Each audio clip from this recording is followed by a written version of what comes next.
सुप्रभात। जब तुम कोई छोटा सा गोल चमकीला रोड़ा देखती हो तो क्या वह तुम्हें कुछ नहीं बतलाता? यह कैसे गोल, चिकना और चमकीला हो गया और उसके खुरदरे किनारे या कोने क्या हुए? अगर तुम किसी बड़ी चट्टान को तोड़कर टुकड़े टुकड़े कर डालो तो उसका हर एक टुकड़ा खुरदरा और नुकीला होगा। यह गोल चिकने रोड़े की तरह बिल्कुल नहीं होगा। अगर तुम्हारी आंखें देखें और कान सुने तो तुम उसी के मुंह से उसकी कहानी सुन सकती हो। वह तुमसे कहेगा कि एक समय, जिसे शायद बहुत दिन गुजरे हों, वह भी एक चट्टान का टुकड़ा था। ठीक उसी टुकड़े की तरह उसमें किनारे और कोने थे। शायद वह किसी पहाड़ के दामन में पड़ा रहा। तब पानी आया और उसे बहाकर छोटी घाटी तक ले गया। वहाँ से एक पहाड़ी नाले ने धकेल कर उसे एक छोटे से दरिया में पहुँचा दिया। इस छोटे से दरिया से वह बड़े दरिया में पहुँचा।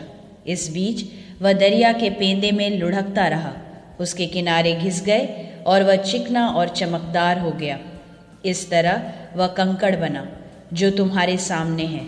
किसी वजह से दरिया उसे छोड़ गया और तुम उसे पा गई।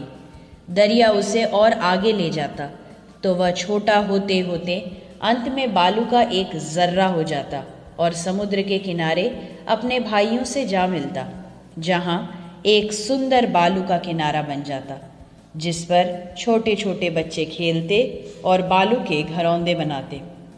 अगर एक छोटा सा रोड़ा तुम्हें इतनी बातें बता सकता है तो पहाड़ों और दूसरी चीज़ों से जो हमारे चारों तरफ हैं हमें और कितनी बातें मालूम हो सकती हैं।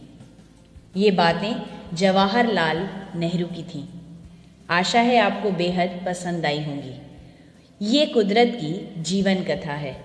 अगर आप अपने चारों तरफ प्रकृति के सौंदर्य को देखें और सराहें तो प्रतिदिन आप पाएंगे कि प्रकृति आपसे कोई न कोई वार्ता ज़रूर करती है।